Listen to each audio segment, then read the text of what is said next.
Hi, what an honor to be invited to give my very first TED Talk.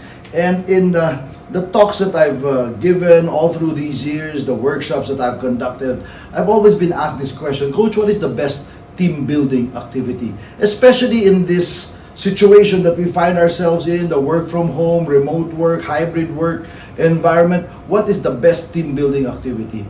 My answer surprises a lot of people. I say, there is none. You see, I think team building is not an activity.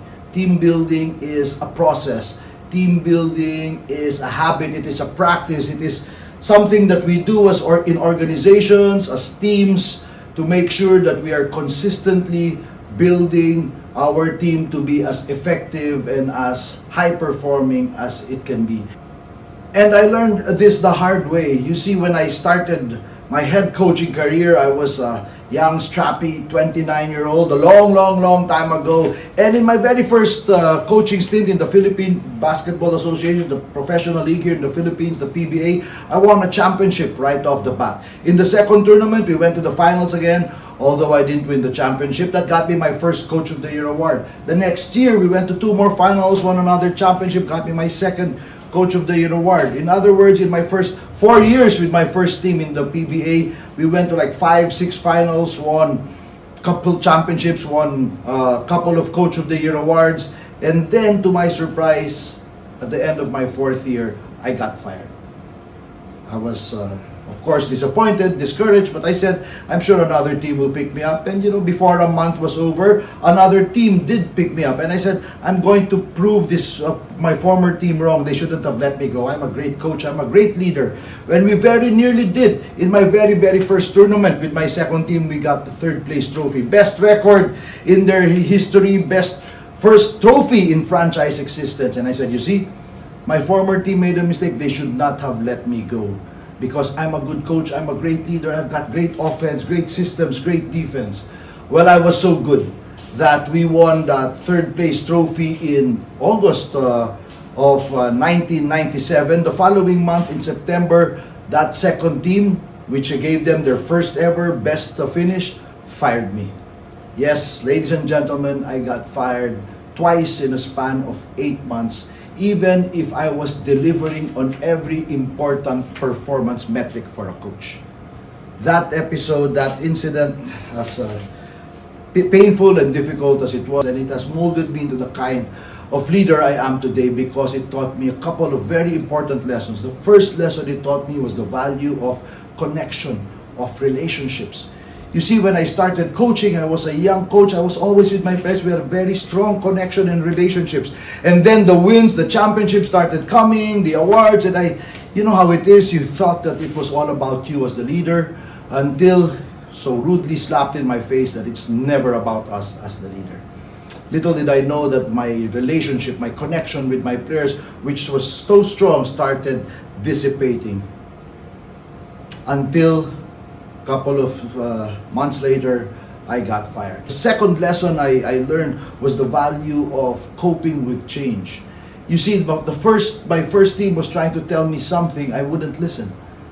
It took another firing several months later for me to realize that my stuff, which was so successful barely 3 years ago, my system, it no longer worked. And yet I was stubbornly clinging to it, because I said, I'm good, I'm great, my system, my offense, it works. You see, ladies and gentlemen, if you do not change for your team will change you.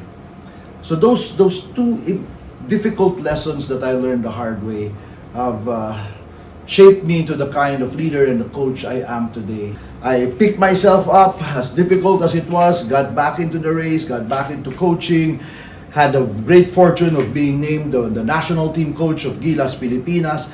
And in our training, as we were preparing to do something never been done before, our job was to lead the Philippines back to the Basketball World Championships for the first time in 4 decades. And the last time the Philippines qualified was 1978. Can you imagine how long that was? So this was truly an endeavor of lifetime significance. And so what we did, we took our team together, we trained them, and in the process, I asked our players, so what is it going to take for us to achieve something that no one has achieved in the past 4 decades. This is where we built our team model. The player said, Coach, for us to be successful, we have to trust each other. We have to put in the effort. We have to be accountable to deliver the results and the expectations on our shoulders. And finally, we have to consistently be self-motivated.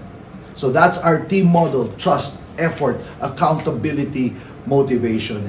John Maxwell says, all teamwork rises and falls on trust. And I have to agree, because I have seen that. I always remind the leaders that I get to talk to, job number 1, dear leaders, when you want to build strong teams, is to forge strong trust-based relationships with your people.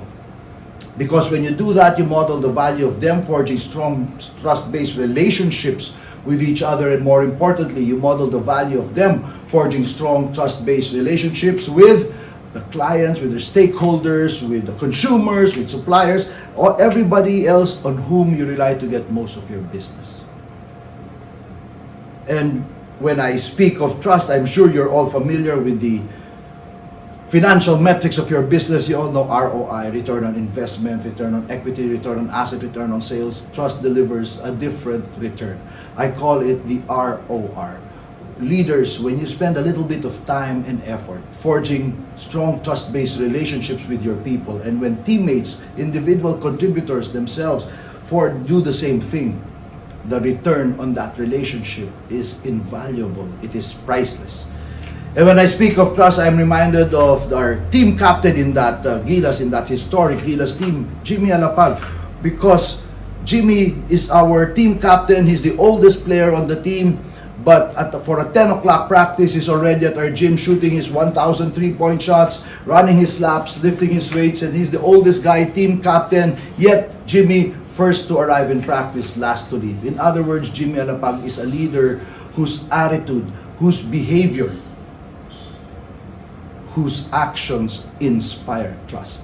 Ladies and gentlemen in this audience this morning, as you go about the different myriad functions and responsibilities in your lines of work, does your attitude, does your behavior, do your actions inspire trust? I'm sure you've all heard of that famous Google study, Project Aristotle, where they studied what are the most important characteristics that make a perfect team. And the number 1 finding is this thing called psychological safety. Psychological safety is the knowledge that you can speak up in your team, in your organization, without fear of getting in trouble, that you can come in according to who you are, and your group, your team will accept you. Psychological safety can be thought of sort of like group trust. So from the individual one-on-one trust that we build with our teammates, putting that together in a team concept, that is psychological safety. And your theme today, innovation in isolation. I submit this is the thought forwarded by Amy Edmondson when she says that there can never be any kind of innovation unless there is psychological safety in your organizations. Because people, everyone in your team, they should not be afraid to take risks. They should not be afraid to make mistakes. How can there be creativity and innovation when your people are always playing safe? So ladies and gentlemen, like I say, that foundation of all great teams, you want to build team spirit even in isolation. Dear leaders, I would suggest be creative. You have to be intentional. To build that relation requires intention. Perhaps it doesn't have to be always that Zoom meeting, the virtual meetings. How about just a simple phone call? Those unstructured moments that we've missed when we used to be going to work, that's always something that was always there. We took it for granted. And that's another question I get asked today. Coach, how can we trust that when the virtual meeting is over, when the camera is off, that our people are working? And I say, you can't ever know that. So why don't you just ask a better question instead? Ask, what can I do as a leader to increase my people's trust in me? Because the more my people trust me, the more engaged they will be, and the more productive they will become. So when we think of trust, dear leaders, I submit ask that better question instead. Now, no amount of trust is going to make you a great team. That's why it's called teamwork. It's not called team free, team easy. We have to work at being a great team. That's why effort is the second leg of our team model. And I'm sure I can already read what's going on in your mind. Yeah, coach, we know that already. But in the end, how do we operationalize effort? In our team, we operationalize effort by what we call hustle stats. The hustle stats are the numbers that do not show up in the stat sheet the next day. When you take a look online, when you take a look at the statistics of the game, in the papers the next day, you're going to see points, rebounds, assists, turnover, and all that stuff. But you will not see who dove for the loose ball the most. Who set a screen that allowed another player to get free? Who made the pass that led to assist that allowed the other player to make a shot? We track those things. We literally have a statistic called floor burns. We track how many times people dive on the floor, getting the floor burns in their elbows and knees in the process. Dear leaders, what are the hustle stats in your line of work?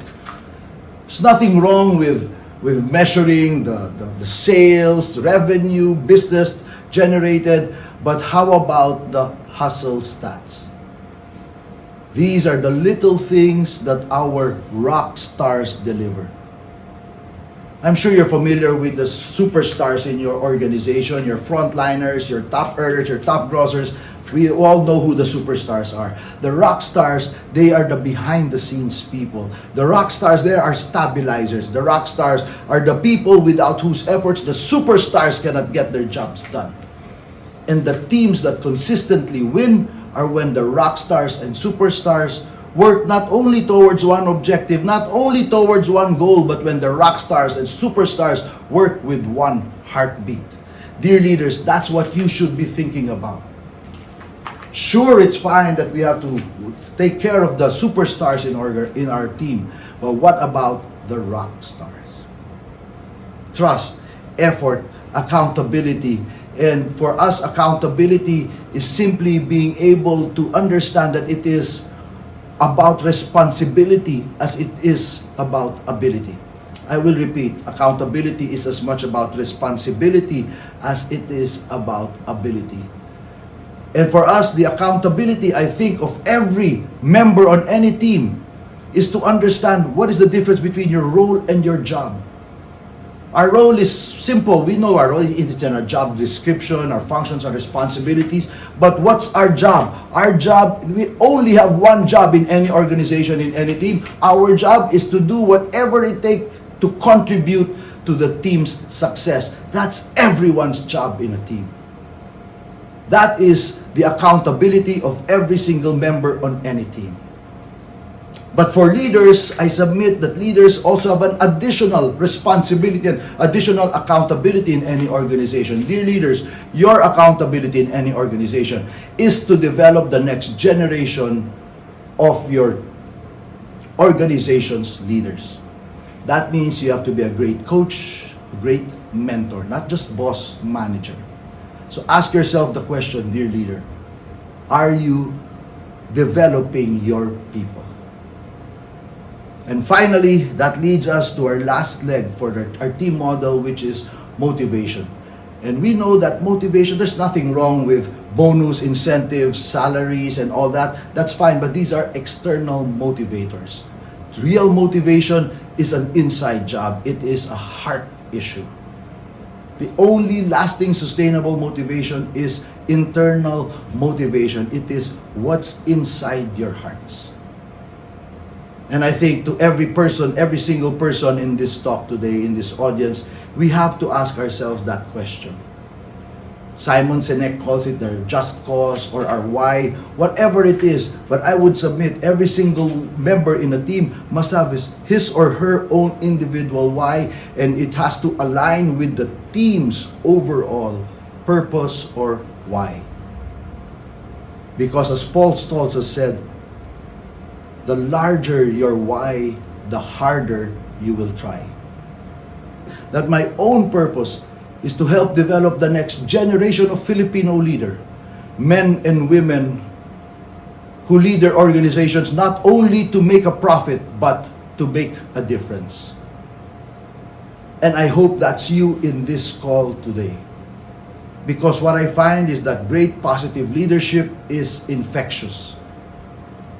Great leadership is contagious. What am I saying? Be the vaccine. Be the vaccine. We all need you today, ladies and gentlemen. So, how do we build team spirit in isolation? It is not easy. If you were not building those relationships at the start, pre-pandemic, it's going to be very difficult right now. But there is a way. And that way is with intention. Dear leaders, build those relationships. Be intentional in your approach. Build those trust-based relationships. Put in the effort. Be accountable for being the best leader possible and developing the next generation of leaders in your organization. And finally, I'm asking you, what's inside of you? What is your motivation? What's in your heart? In Gilas, we say, we fight till we cannot fight anymore for our country with all our hearts. To my fellow Filipinos, I say, amid everything that's going on, all the difficulty that's happening around us, I remind everyone here, Laban Pilipinas. Puso.